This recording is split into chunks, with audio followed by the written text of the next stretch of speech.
लोकसभा के अध्यक्ष श्रीमान ओम बिरला जी, राज्यसभा के उपसभापति श्रीमान हरिवंश जी, केंद्रीय मंत्रिपरिषद के मेरे साथी श्री प्रहलाद जोशी जी, श्री हरदीप सिंह पुरी जी,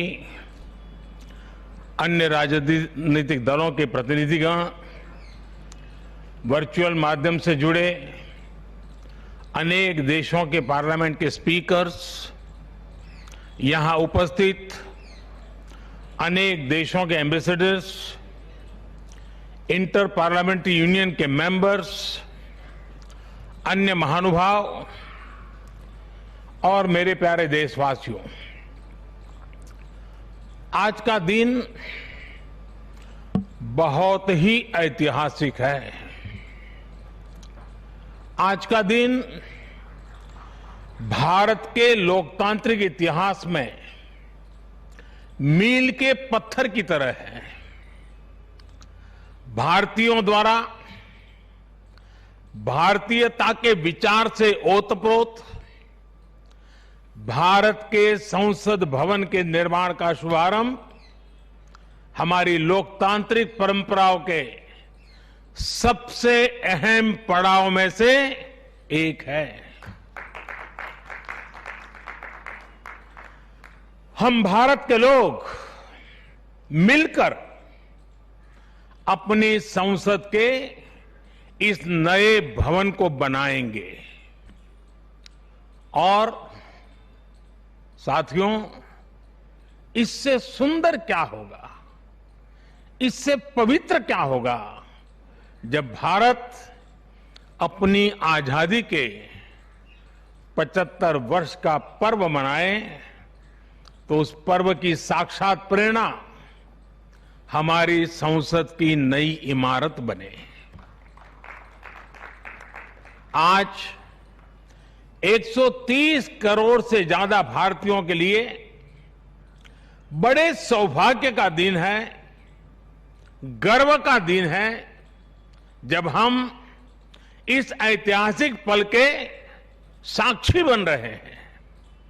साथियों, नए संसद भवन का निर्माण नूतन और पुरातन के सह अस्तित्व का उदाहरण है। ये समय और जरूरतों के अनुरूप खुद में परिवर्तन लाने का प्रयास है। मैं अपने जीवन में वो क्षण कभी नहीं भूल सकता जब 2014 में पहली बार एक सांसद के तौर पर मुझे संसद भवन में आने का अवसर मिला था। तब लोकतंत्र के इस मंदिर में कदम रखने से पहले मैंने सिर झुकाकर, माथा टेक कर लोकतंत्र के इस मंदिर को नमन किया था। हमारे वर्तमान संसद भवन ने आजादी के आंदोलन और फिर स्वतंत्र भारत को गढ़ने में अपनी अहम भूमिका निभाई है। आजाद भारत की पहली सरकार का गठन भी यही हुआ और पहली संसद भी यहीं बैठी। इसी संसद भवन में हमारे संविधान की रचना हुई, हमारे लोकतंत्र की पुनर्स्थापना हुई। बाबा साहब आंबेडकर और अन्य वरिष्ठों ने सेंट्रल हॉल में गहन मंथन के बाद हमें अपना संविधान दिया। संसद की मौजूदा इमारत स्वतंत्र भारत के हर उतार चढ़ाव, हमारी हर चुनौतियां, हमारे समाधान, हमारी आशाओं आकांक्षाओं, हमारी सफलता का प्रतीक रही है। इस भवन में बना प्रत्येक कानून, इन कानूनों के निर्माण के दौरान संसद भवन में कहीं गहरी अनेक गहरी बातें, ये सब हमारे लोकतंत्र की धरोहर है। लेकिन साथियों, संसद के शक्तिशाली इतिहास के साथ ही यथार्थ को भी स्वीकारना उतना ही आवश्यक है। ये इमारत अब करीब करीब 100 साल की हो रही है। बीते दशकों में इसे तत्कालीन जरूरतों को देखते हुए निरंतर अपग्रेड किया गया। इस प्रक्रिया में कितनी ही बार दीवारों को तोड़ा गया है, कभी नया साउंड सिस्टम, कभी फायर सेफ्टी सिस्टम, कभी आईटी सिस्टम। लोकसभा में बैठने की जगह बढ़ाने के लिए तो दीवारों को भी हटाया गया। इतना कुछ होने के बाद संसद का ये भवन अब विश्राम मांग रहा है। अभी लोकसभा अध्यक्ष जी भी बता रहे थे कि किस तरह बरसों से मुश्किलों भरी स्थिति रही है। बरसों से नए संसद भवन की जरूरत महसूस की गई है। ऐसे में ये हम सभी का दायित्व बनता है कि 21वीं सदी के भारत को अब एक नया संसद भवन मिले। इसी दिशा में आज ये शुभारंभ हो रहा है और इसलिए आज जब हम एक नए संसद भवन का निर्माण कार्य शुरू कर रहे हैं तो वर्तमान संसद परिषद के जीवन में नए वर्ष भी जोड़ रहे हैं।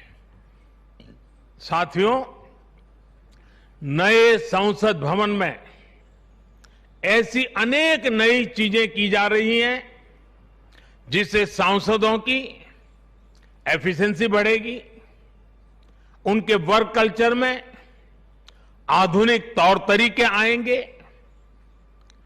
अब जैसे अपने सांसदों से मिलने के लिए उनके संसदीय क्षेत्र से लोग आते हैं, तो अभी जो संसद भवन है उसमें लोगों को बहुत दिक्कत होती है। आम जनता को दिक्कत होती है, नागरिकों को दिक्कत होती है। आम जनता को अपनी कोई परेशानी अपने सांसद को बतानी है, कोई सुख दुख बांटना है, तो इसके लिए भी संसद भवन में स्थान की बहुत कमी महसूस होती है। भविष्य में प्रत्येक सांसद के पास ये सुविधा होगी कि वो अपने क्षेत्र के लोगों से यही निकट में ही, इसी ये विशाल परिसर के बीच में ही उनको एक व्यवस्था मिलेगी ताकि वो अपने संसदीय क्षेत्र से आए लोगों को उनके सुख दुख बांट सके। साथियों, पुराने संसद भवन ने स्वतंत्रता के बाद के भारत को दिशा दी, तो नया भवन आत्मनिर्भर भारत के निर्माण का गवाह बनेगा। पुराने संसद भवन में देश की आवश्यकताओं की पूर्ति के लिए काम हुआ, तो नए भवन में 21वीं सदी के भारत की आकांक्षाएं पूरी की जाएगी। जैसे आज इंडिया गेट से आगे नेशनल वॉर मेमोरियल ने राष्ट्रीय पहचान बनाई है, वैसे ही संसद का नया भवन अपनी पहचान स्थापित करेगा। देश के लोग, आने वाली पीढ़ियां नए भवन को देखकर गर्व करेगी कि ये स्वतंत्र भारत में बना है। आजादी के 75 वर्ष का स्मरण करते हुए इसका निर्माण हुआ है। साथियों, संसद भवन की शक्ति का स्रोत उसकी ऊर्जा का स्रोत हमारा लोकतंत्र है। आजादी के समय किस तरह से एक लोकतांत्रिक राष्ट्र के रूप में भारत के अस्तित्व पर संदेह और शंकाएं जताई गई थी, ये इतिहास का हिस्सा है। अशिक्षा, गरीबी, सामाजिक विविधता और अनुभवहीनता जैसे अनेक तर्कों के साथ ये भविष्यवाणी भी कर दी गई थी कि भारत में लोकतंत्र असफल हो जाएगा। आज हम गर्व से कह सकते हैं कि हमारे देश ने उन आशंकाओं को न सिर्फ गलत सिद्ध किया है, बल्कि 21वीं सदी की दुनिया भारत को अहम लोकतांत्रिक ताकत के रूप में आगे बढ़ते हुए देख भी रही है। साथियों, लोकतंत्र भारत में क्यों सफल हुआ, क्यों सफल है और क्यों कभी लोकतंत्र पर आंच नहीं आ सकती, ये बात हमारी हर पीढ़ी को जानना समझना बहुत आवश्यक है। हम देखते सुनते हैं दुनिया में 13वीं शताब्दी में रचित मैग्ना कार्टा की बहुत चर्चा होती है। कुछ विद्वान इसे लोकतंत्र की बुनियाद भी बताते हैं, लेकिन ये भी बात उतनी ही सही है कि मैग्ना कार्टा से भी पहले 12वीं शताब्दी में 12th सेंचुरी में ही भारत में भगवान बसवेश्वर का अनुभव मंटपम अस्तित्व में आ चुका था। अनुभव मंटपम के रूप में उन्होंने लोक संसद का न सिर्फ निर्माण किया था, बल्कि उसका संचालन भी सुनिश्चित किया था। और भगवान बसवेश्वर जी ने कहा था, ये अनुभव मंटप जनसभा नादिना मट्टू राष्ट्रदा उन्नति के हागु अभिवृद्धि के पुरगावगी केलसा मादत था दे। यानी ये अनुभव मंटपम एक ऐसी जनसभा है जो राज्य और राष्ट्र के हित में और उनकी उन्नति के लिए सभी को एकजुट होकर काम करने के लिए प्रेरित करती है। अनुभव मंटपम लोकतंत्र का ही तो एक स्वरूप था। साथियों, इस कालखंड के और पहले जाएं तो तमिलनाडु में चेन्नई से 80-85 किलोमीटर दूर उत्तरा मेरूर नाम के गांव में एक बहुत ही ऐतिहासिक साक्ष्य दिखाई देता है। इस गांव में चोल साम्राज्य के दौरान 10वीं शताब्दी में पत्थरों पर तमिल में लिखी गई पंचायत व्यवस्था का वर्णन है, 10th सेंचुरी। और इसमें बताया गया है कि कैसे हर गांव को कुटुंब में कैटेगराइज किया जाता था, जिनको अगर आज की भाषा में कहना है तो हम आज उसको एक वार्ड कह सकते हैं। उन कुटुंबों से एक एक प्रतिनिधि महासभा में भेजा जाता था। और जैसा आज भी होता है, इस गांव में 1000 वर्ष पूर्व जो महासभा लगती थी वो आज भी वहां मौजूद है।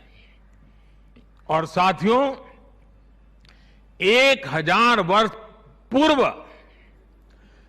बनी इस लोकतांत्रिक व्यवस्था में एक और बात बहुत महत्वपूर्ण थी। उस पत्थर पे लिखा हुआ है, उस शिलालेख में वर्णन है इसका, और उसमें कहा गया है कि जनप्रतिनिधि को चुनाव लड़ने के लिए अयोग्य घोषित करने का भी प्रावधान था। उस जमाने में। और नियम क्या था? नियम यह था कि जो जनप्रतिनिधि अपनी संपत्ति का ब्यौरा नहीं देगा, वो और उसके करीबी रिश्तेदार चुनाव नहीं लड़ पाएंगे। कितने सालों पहले, सोचिए कितनी बारीकी से उस समय पर हर पहलू को सोचा गया, समझा गया, अपनी लोकतांत्रिक परंपराओं का हिस्सा बनाया गया। साथियों, लोकतंत्र का हमारे इतिहास देश के हर कोने में नजर आता है, कोने कोने में नजर आता है। कुछ शब्दों से तो हम बराबर परिचित हैं।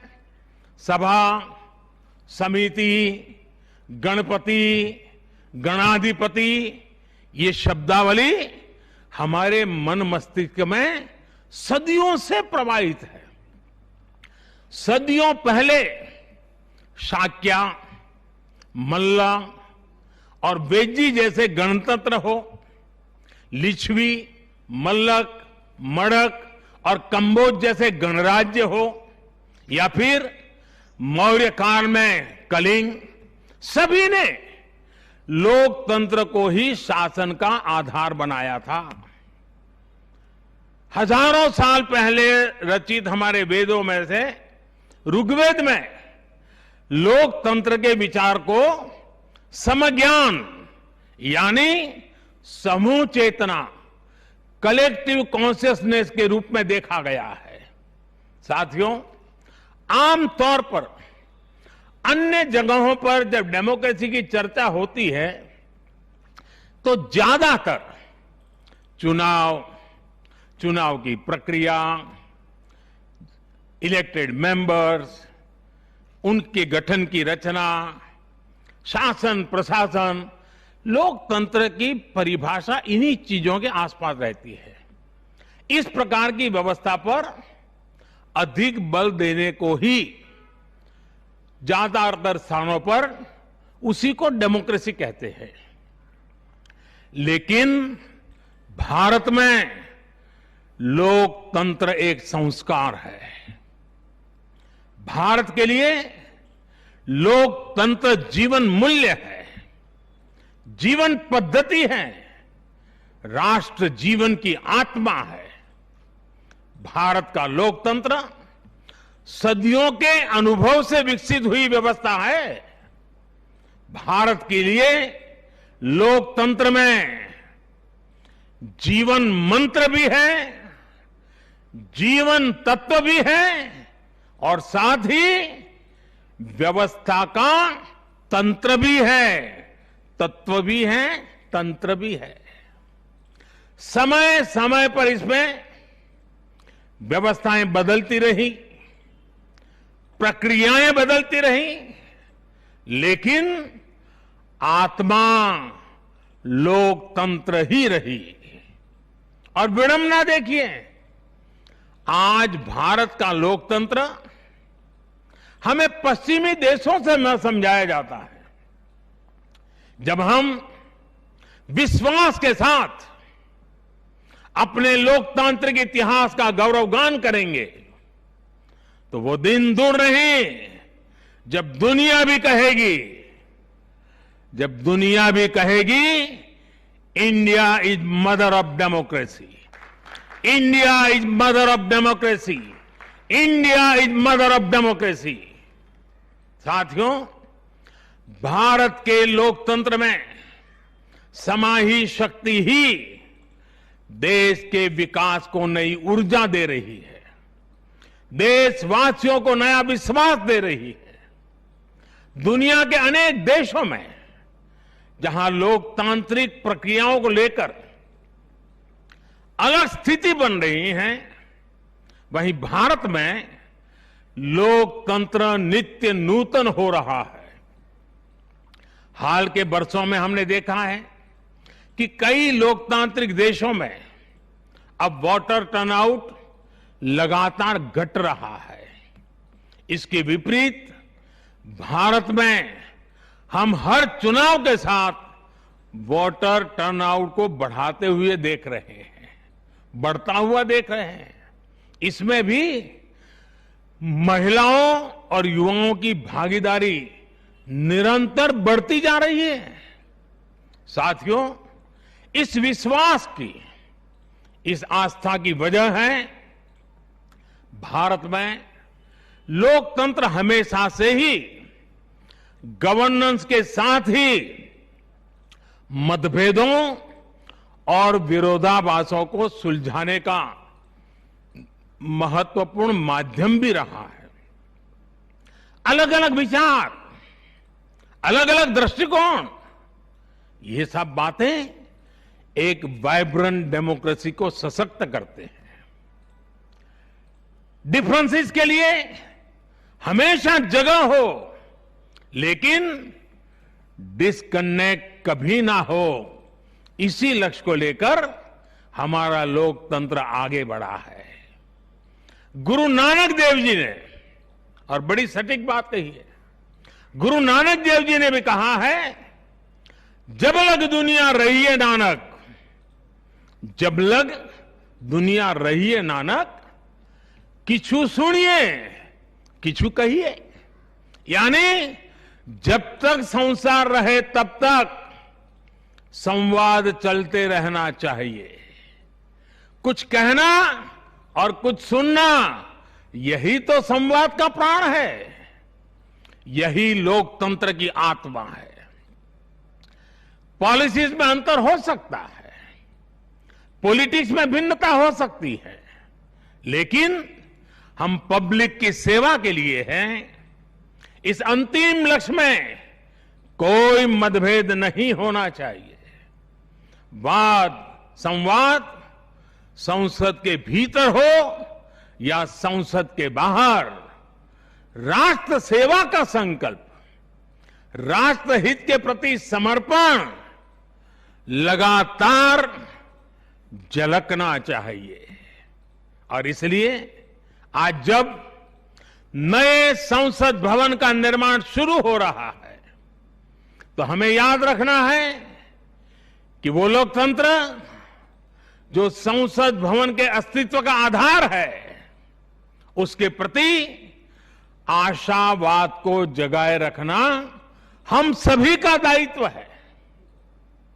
हमें हमेशा याद रखना है कि संसद पहुंचा हर प्रतिनिधि जवाबदेह है। ये जवाबदेही जनता के प्रति भी है और संविधान के प्रति भी है। हमारा हर फैसला राष्ट्र प्रथम, नेशन फर्स्ट, इसकी भावना से ही होना चाहिए। हमारे हर फैसले में राष्ट्रहित सर्वोपरि रहना चाहिए।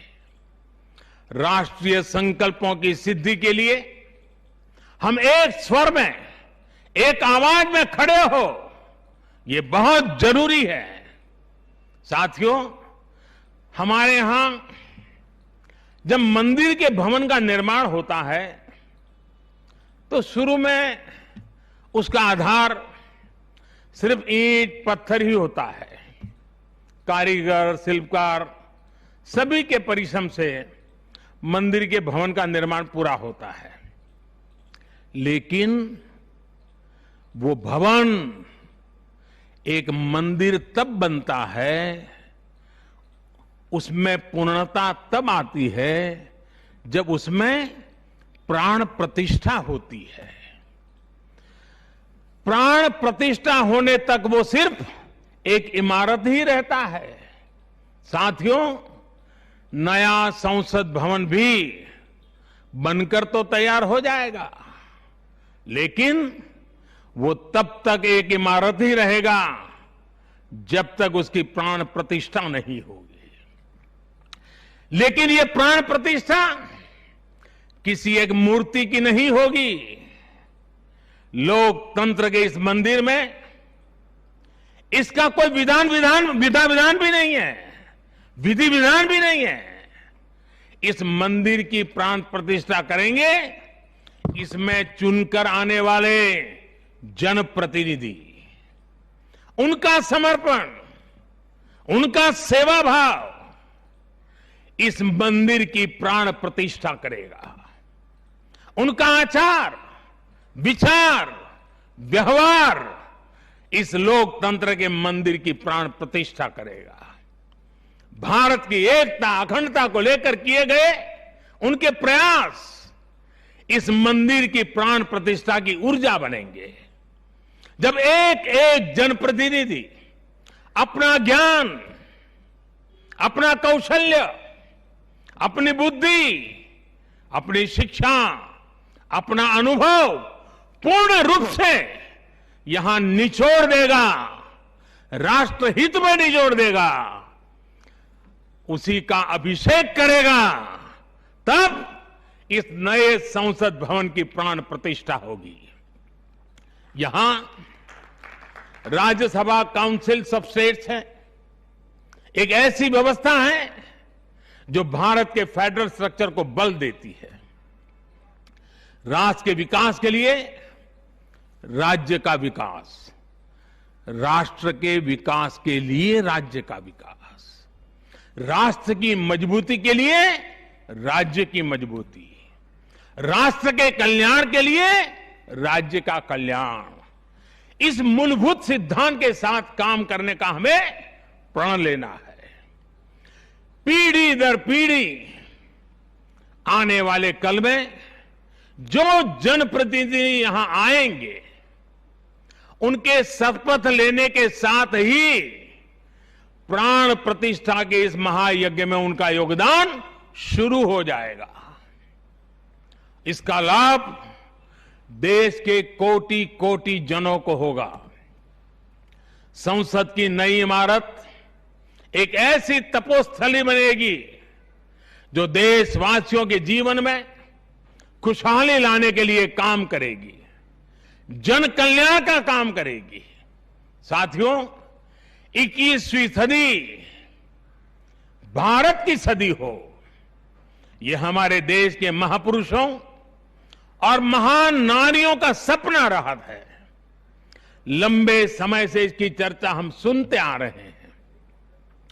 21वीं सदी भारत की सदी तब बनेगी जब भारत का एक एक नागरिक अपने भारत को सर्वश्रेष्ठ बनाने के लिए अपना योगदान देगा। बदलते हुए विश्व में भारत के लिए अवसर बढ़ रहे हैं। कभी कभी तो लगता है जैसे अवसर की बाढ़ आ रही है। इस अवसर का हमें किसी भी हालत में, किसी भी सूरत में इन अवसरों को हमें हाथ से निकलने नहीं देना है। पिछली शताब्दी के अनुभवों ने हमें बहुत कुछ सिखाया है। उन अनुभवों से सीखे और उन अनुभवों की सीख हमें बार बार याद दिला रही है कि अब समय नहीं गंवाना है, समय को साधना है। साथियों, एक बहुत पुरानी और महत्वपूर्ण बात मैं आज जिक्र करना चाहता हूं। वर्ष 1897 में स्वामी विवेकानंद जी ने देश की जनता के सामने 1897 में कहा था कि अगले 50 सालों के लिए उन्होंने एक आह्वान किया था और स्वामी जी ने कहा था कि आने वाले 50 सालों तक भारत माता की आराधना ही सर्वोपरि हो। देशवासियों के लिए उनका यही एक काम, भारत माता की आराधना। और हमने देखा उस महापुरुष की वाणी की ताकत। इसके ठीक 50 वर्ष बाद 1947 में भारत को आजादी मिल गई थी। आज जब संसद के नए भवन का शिलान्यास हो रहा है तो देश को एक नए संकल्प का भी शिलान्यास करना है। हर नागरिक को नए संकल्प का शिलान्यास करना है। स्वामी विवेकानंद जी ने उनके उस आह्वान को याद करते हुए हम सबको ये संकल्प लेना है। ये संकल्प हो इंडिया फर्स्ट का, भारत सर्वोपरि। हम सिर्फ और सिर्फ भारत की उन्नति, भारत के विकास को ही अपनी आराधना बना ले। हमारा हर फैसला देश की ताकत बढ़ाए, हमारा हर निर्णय, हर फैसला एक ही तराजू में तोला जाए, और वो तराजू है देश का हित सर्वोपरि, देश का हित सबसे पहले। हमारा हर निर्णय वर्तमान और भावी पीढ़ी के हित में हो। साथियों, स्वामी विवेकानंद जी ने तो 50 वर्ष की बात की थी। हमारे सामने 25-26 साल बाद आने वाली भारत की आजादी की 100वीं वर्षगांठ है, जब देश वर्ष 2047 में 2047 में अपनी स्वतंत्रता के 100वें वर्ष में प्रवेश करेगा। तब हमारा देश कैसा हो, हमें देश को कहां तक ले जाना है, इस 25-26 वर्ष कैसे हमें खप जाना है, इसके लिए हमें आज संकल्प लेकर काम शुरू करना है। जब हम आज संकल्प लेकर देश हित को सर्वोपरि रखते हुए काम करेंगे तो देश का वर्तमान ही नहीं बल्कि देश का भविष्य भी बेहतर बनाएंगे। आत्मनिर्भर भारत का निर्माण, समृद्ध भारत का निर्माण अब रुकने वाला नहीं है, कोई रोक भी नहीं सकता। साथियों, हम भारत के लोग ये प्रण करें, हमारे लिए देश हित से बड़ा और कोई हित कभी नहीं होगा।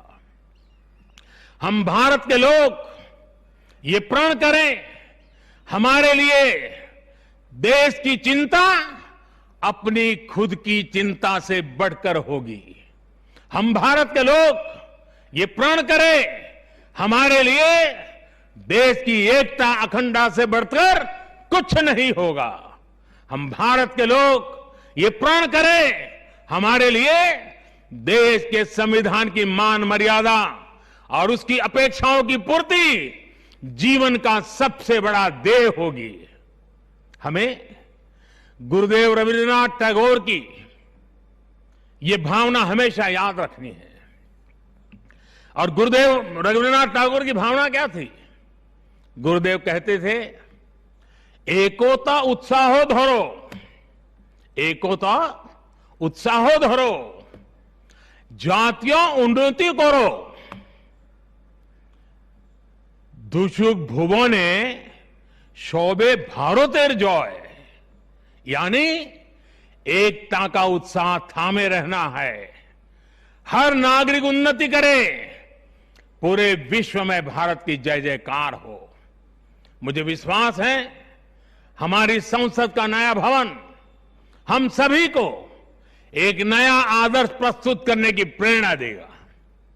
हमारी लोकतांत्रिक संस्थाओं की विश्वसनीयता हमेशा और मजबूत होती रहे। इसी कामना के साथ मैं अपनी वाणी को विराम देता हूं और 2047 के संकल्प के साथ पूरे देशवासियों को चल पड़ने के लिए निमंत्रण देता हूं। आप सबका बहुत बहुत धन्यवाद।